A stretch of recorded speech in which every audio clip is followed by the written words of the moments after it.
guys, it's Avenger. Welcome back to the channel.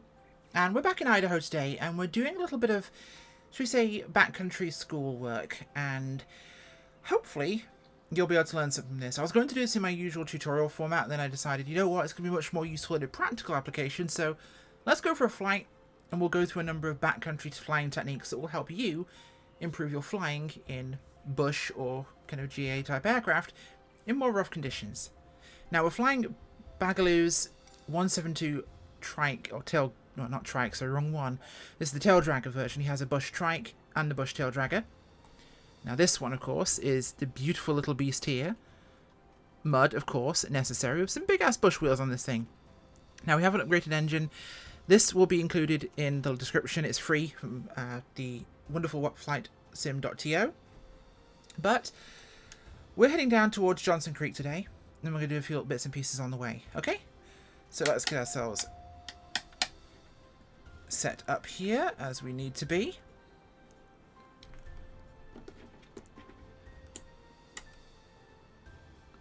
Work out which of these things I'm looking at because I can't see my controls. Landing lights and taxi lights are off. Neither are relevant out here.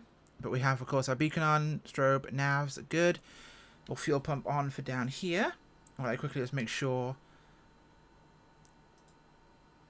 we are set to that. That is in. Okay, so we are at 6,000 feet, so we're not exactly very low down. So what we're going to do is we're going to make sure we have our fuel will be about 50% on the mixture because of the altitude. Let's make sure everything's reset per the flight sim, believing it's reset. And I'm going to go for engine start here.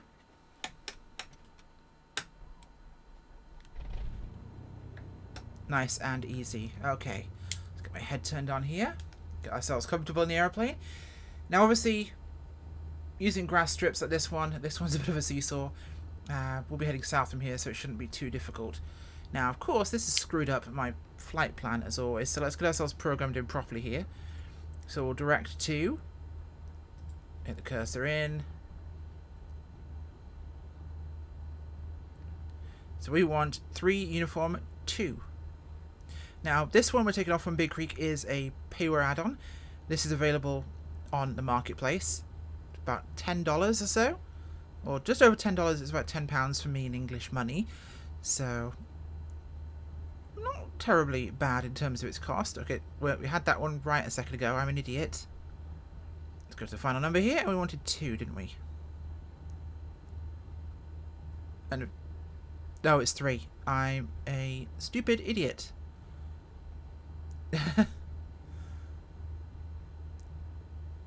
There we go. You. 2. Johnson Creek, Yellow Pine, Idaho. That's what we want. Actually, before we go anywhere, let's take a look at this place. So what have we got? We've got 3,400 feet of grass. We're at the top. Up here with the cabins. It's lovely, actually. Really nice. You've got a decent approach angle here, but you do have to be aware of things like the trees to the left and right, so you should be decent with an approach angle here. Obviously, this would be landing downhill. Depending on the wind of the valley that day, would make a difference. At the far end, you'll be doing trees, but up here with the kind of planes that will be landing at this, 3,400 feet means your clearance either end is not a big deal. Okay. Let's get back in the aircraft here and get ourselves ready to depart. Now, with the air being thinner up here, we are going to give ourselves a notch of flaps for takeoff, whereas this STC on the Cessna we're running doesn't really need it. Let's get our parking brake out here. Let's get ourselves taxied out and ready for departure.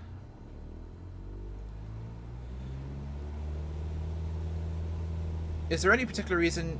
That's probably why, because I have that now on. Always make sure you check your controls. That always helps. Now, we're taking off on grass. It's no different to taking off on asphalt, really, other than you do have to use a bit more power to maneuver. But in this context, we're aiming down the runway. Yes, you've got no runway markings, but you can manage just fine. So advance the throttle smoothly like usual. Sloped runways can be a bit interesting. Just be more aware of the tail swinging on you when you're in a tail dragger. Control it a little bit more. Stay away from the fences. Those are bad. Just don't be quite so aggressive pitching up at higher altitudes. Okay, we're looking good there. So Let's get that up there for us. So we're about 5,800 feet now, just after takeoff, and now we want to turn around and depart because we're heading north. So we are building our speed up, and that's something you do need to take into account, your energy when you're actually doing maneuvers in the mountains. You want to make sure you are not doing things at too low a speed, and you also want to be sure of your room. Now, the valley opens up to our right, so we're going to use this as an opportunity to turn around. And I'm going to fly close to the right-hand side here of the face. Not super close, but close enough. You also want to be very gentle with turns when you're at higher altitude as well, because the air is thinner, and the terrain is often higher in contexts like this one. So we've got the valley opening there to turn around, so we're going to start our turn here. Keep it nice, and... oh, there we go. A little bit of buffet.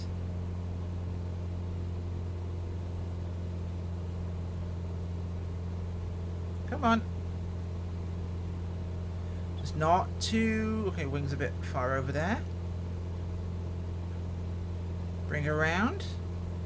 And look how much room we've got. This is why flying right down the middle and having to turn is not a wise idea. Now, this is more of a factor if you are in a difficult situation where you've entered a valley that you can't climb out of. We've covered this before, I've talked about this sort of thing in the past. If you're in a valley that you can't climb out of, you need to be able to read that sign early enough and go, I'm not making it out of here. How does one do that? Is there a scientific method to go by? No, you eyeball it. Realistically, you eyeball it. It's a factor of experience. This is why it kills plenty of experienced pilots in the real world. Now, the valley's curving around to our right here, so we've got a good visibility. I'm going to stick over to the left-hand side here of the canyon.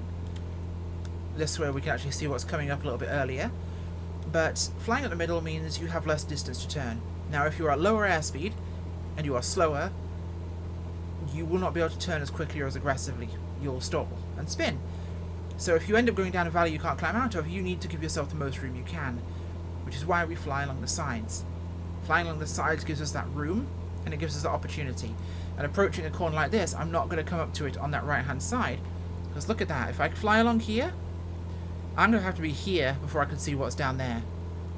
Whereas if I fly here, I'm already seeing what's around the corner. Because it might be a small U-bend. It might not be what you saw on your chart. So the more visibility you can give yourself, the better. It's like walking past a doorway. If you walk along the wall next to the doorway, you're not going to see anything inside the room. If you walk or are further out, you can move slowly and open that angle and see what's around there ahead of you. So you can actually see what's in a space much more safely when you increase the angle. Now we are going to be heading down here ourselves, and we're going to stay about this altitude because we want to basically get ourselves stuck at some point here. It's not a long flight, we're looking at about 18 minutes, and it shouldn't be too much of a trouble. This thing's rather powerful, and we have good performance right now, so let's pull our engine back.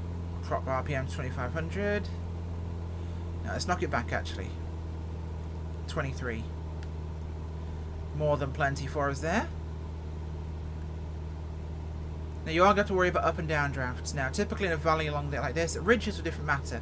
In a valley you're typically going to have the wind pushing along the direction of the valley. So you shouldn't deal with as many. Now getting super close to ridge lines where there is going to likely be wind coming up and over, yeah, you can have up and down drafts. Typically in a valley you are going to have the wind going parallel. You'll be going along it.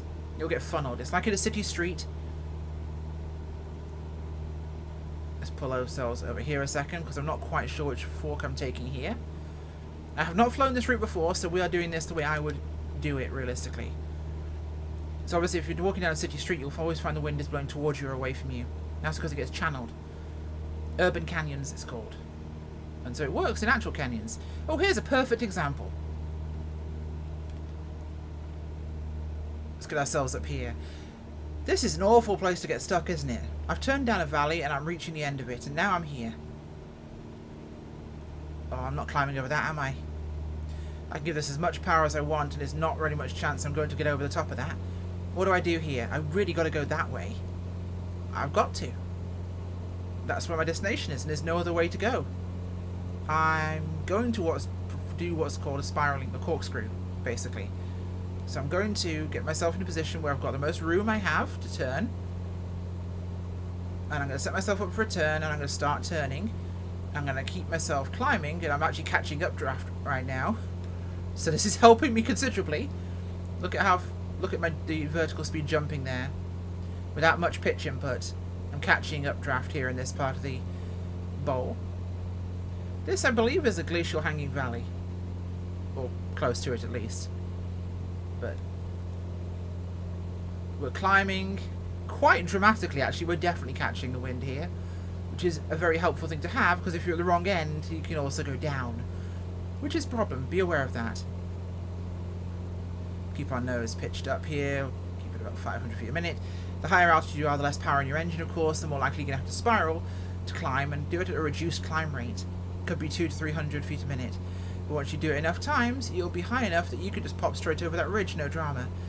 But if you were to come along here and try and climb straight, there's a good chance you'll be buried somewhere about there. It won't work too well. Anyway, let's get ourselves back on course here. In fact, this is exactly where we need to go, so we are going to do just this. Climb up and over the ridge. Let's put my power back here. We don't need all that oomph anymore.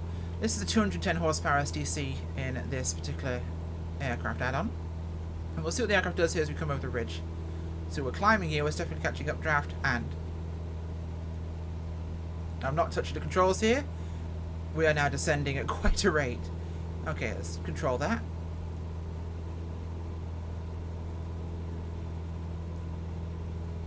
We'll drop ourselves down here. Let's pull the power back a little bit. So going to and from a location is relatively simple. You've got to consider those factors in what you're doing. So updrafts, downdrafts, valley flying needs to be spatially aware. You need to position yourself safely so you're in a position where you can react with the most time. Because the more time you have, the easier your job will be. Now we're going to be heading past Yellow Pine shortly, which I believe is just ahead of us there. In fact, are we down in the valley bottom over there? We can't be too far away. We're 7 miles. Okay. So we'll pull our power back a little bit more here. When we get to an approach here, we're going to have a look at what we've got and how we'll assess what we're going to do for a landing. Obviously in the mountains a lot you are not going to fly a box pattern. There are places where you can do that, but there are also plenty of places that are in one way, or it's in either way, but you haven't got the width and room to actually perform a regular pattern. Now, if you've never flown somewhere before and it's somewhere that's uncontrolled, like these kind of backcountry airports are going to be, you'll do a recce pass. You'll go down, take a look at what you're dealing with, and work out what you're going to do, which is exactly what we'll do today. Now, you're not setting up for an actual landing per se, but you can bring it down lower and slower and take a good look. Work out what may be on the runway. Are there obstructions? Are there going to be any issues? Wildlife? Is the terrain good enough to land on? This is what you do on off-airport landings as well. But in our context, we are going to be just checking out what we're dealing with, what the approach is going to be like, and understanding what we intend to do. Because the last thing you want to do when flying, ever, is be surprised. But you also don't want to be surprised when you are doing it off a great big wide, well-lit, marked runway. Okay. Pull this power back. We've still got plenty of speed here. We're at 7,500 feet right now. So chances are we'll be just behind this ridge ahead of us, so let's be idiots and see what happens when we fly close to and over the top of this ridge. And why giving it some space and width is a really important thing. So I'm going to trim the aircraft out here. Feet are off the pedals. We're descending pretty aggressively here. I'll just kind of put our power forward. Trim this thing stable. It doesn't really want to fly super straight and level right now, probably because we're catching something already. So we're relatively stable here. Let's just keep flying along. My hands are off the controls. We're descending here. Not sure if that's the aircraft wanting to or it's because we're catching the downdraft, but we'll find out on the far side. Okay, I'm neutral. There's the airport down below us on the left. You can't see me, but I'm off the controls here.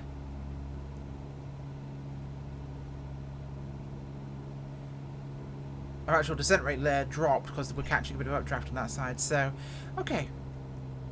We're going to pull the power out here. and that is Johnson Creek down below us. So not super far away, which will give us the opportunity to look at a couple of different maneuvers. So whilst we've still got altitude here, I'm going to show you something. I've used in the past in these videos what's called a high alpha approach to drop down quite steeply into a location with very little energy. Because when you land a plane normally, you're coming in with the, as we go, third person here. Let's move the camera. So a typical landing approach in the aircraft, you'll be landing with your wings like that. You'll be landing, aiming down at the runway. You're going to have excess energy. You might have the correct airspeed, but you'll have excess energy. Now, often in the bush, you don't want to be doing that. And what we're going to do is have the aircraft like this. Not too severely at nose up, but so the wing is actually just past level. Almost that angle. And it often results in you having a lot of stall horn going on. In fact, I'm going to show you right now.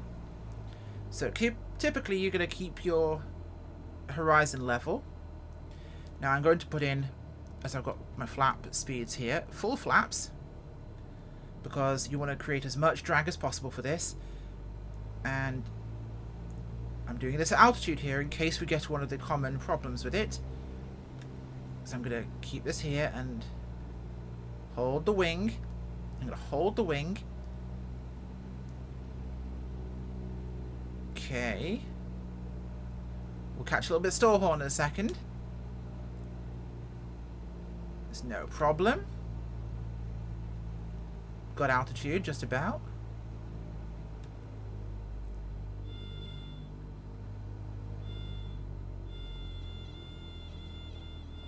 Hold the wing. Look at us sink here. Look at this. 800 feet a minute descent. That is a lot of descent. I'm going to apply power here because we're getting quite close to terrain.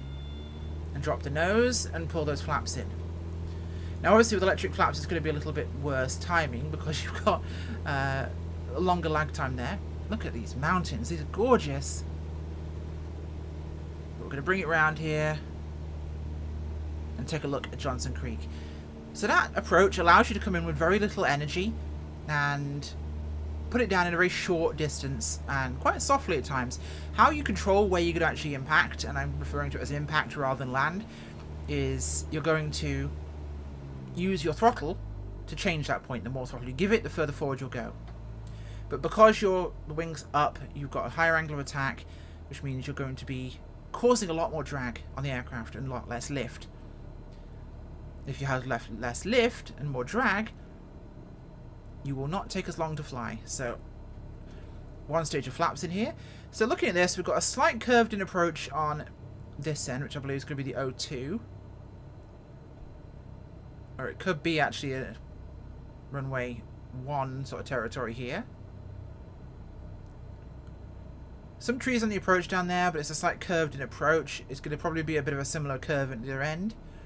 Looks to be straight and flat from my view here. Not too narrow, not too wide either. Okay, plenty of room there. At least 3 or 4 airplanes width, looking at the aircraft on the ground.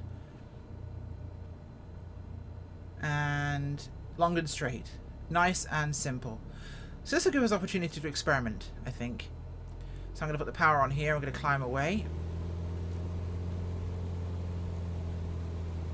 Like I mentioned, you're not going to be able to perform a box pattern here. It's just not going to work. This is a really good example, actually. It's narrow. You've got 2 ways in, but you really haven't got room to perform your standard GA cardboard box traffic pattern. It's just not going to allow you to. Now, we're going to have to turn around here, and we're low on airspeed, so I'm going to make sure I give myself a lot of power. Get some altitude, which widens the valley up for me. Staying off to the left here, and we've got a good bulb here that we can use. So I'm going to get myself set up to turn around. Speed is good. Actually, we'll just come around this corner here and we'll do it because it gives us a little bit more room. Okay, looking good. Tons of room over here.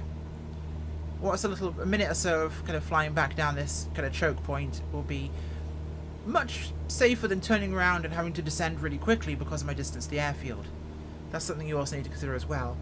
Don't rush anything if you don't have to. When you rush, you're going to make mistakes, so you're going to force something you might not want to. So we're going to bring her around In a second we pass this corner here. Nice big open area to turn around in. Nothing wrong with this.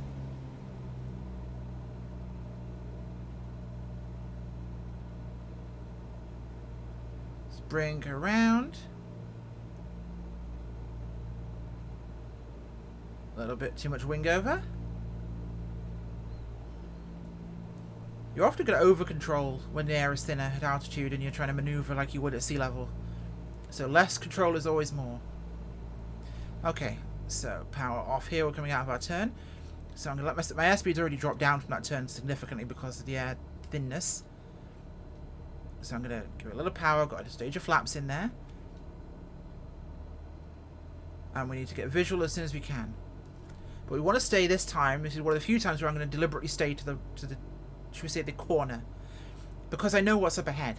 I know the way the valley goes, and I know I need the most time to set up for a stabilized approach here. So if I'm going to stay close, this is when I would normally stay wide entering a valley. That's because I don't know it. If I know it, I can go to whichever side is going to be most useful. In this case, it is useful for me to have as much width as I can here. So let's give her the flaps. Full flaps here. Not that I need it, but we're going to just use it as an example. Now we've got plenty of altitude here, that's no problem whatsoever. Air puts off our nose here. And we'll do a low energy landing.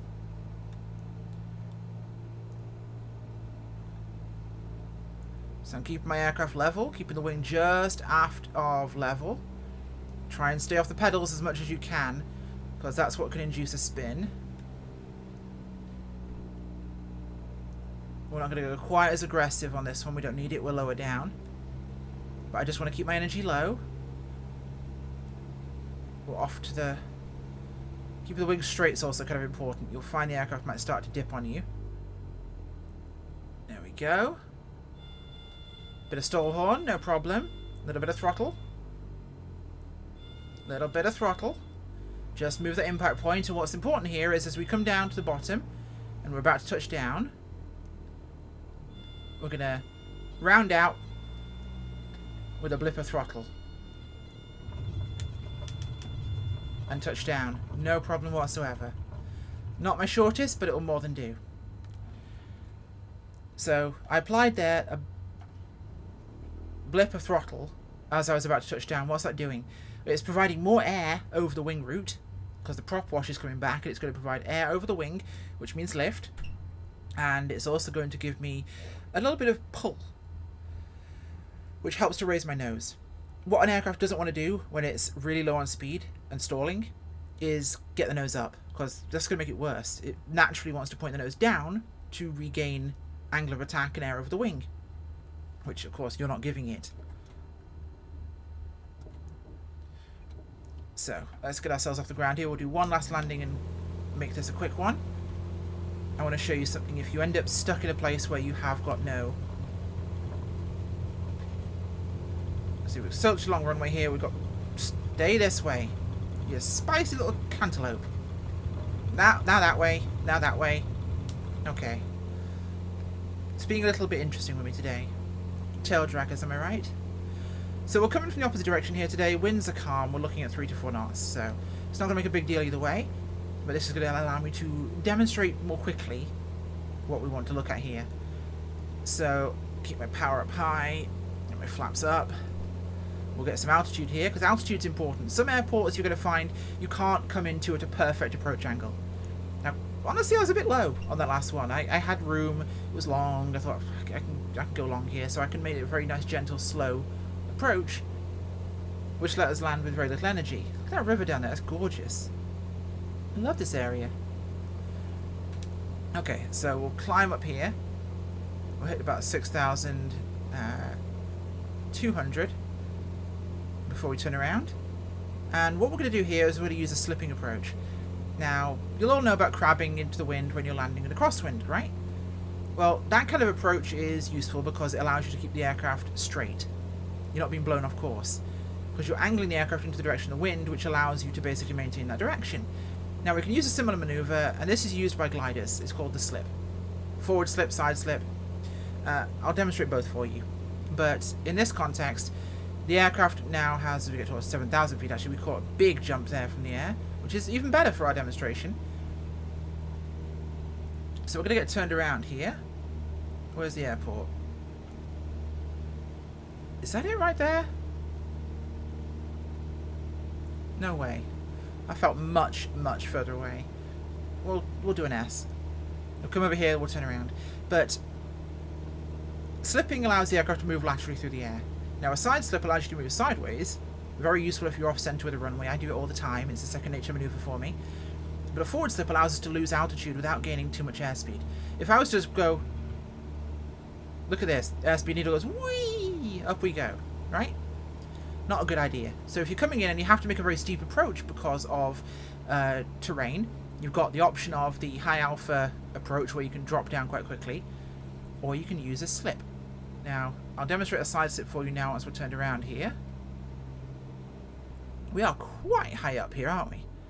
So I'm lined up here. Now I want to be somewhere else. I can rudder to the left and control to the right. And you'll notice I am almost translating to the right hand side here. My airspeed's stable, but I'm moving right. It's a much easier thing to demonstrate close to the ground. But so over there is our runway. Okay? I'm going to land on that. So what do I need to do? Well, I'm going to rudder to the right, control to the left, and I'm going to put the nose down.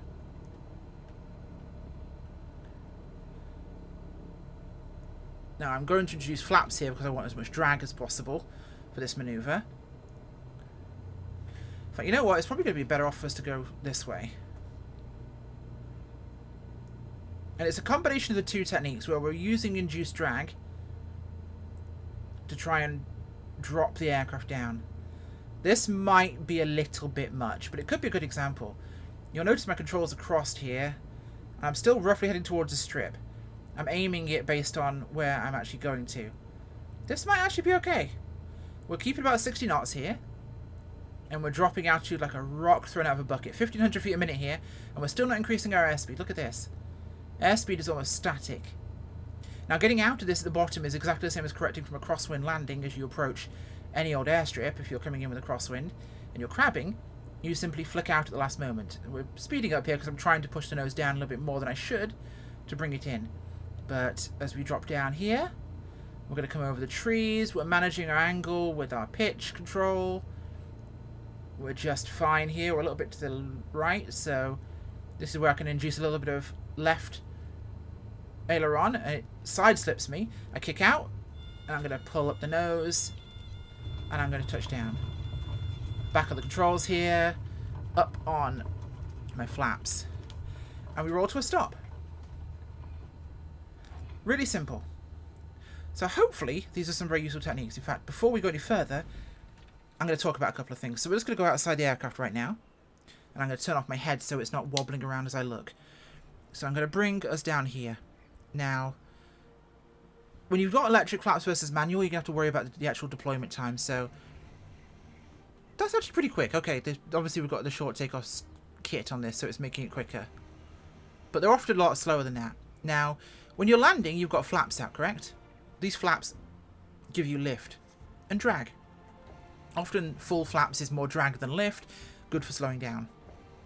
However, when I've got flaps out, it's because I want lift, correct? What happens when I land? I want to stop. Well, here's a theory for you, or should we say an actual fact for you.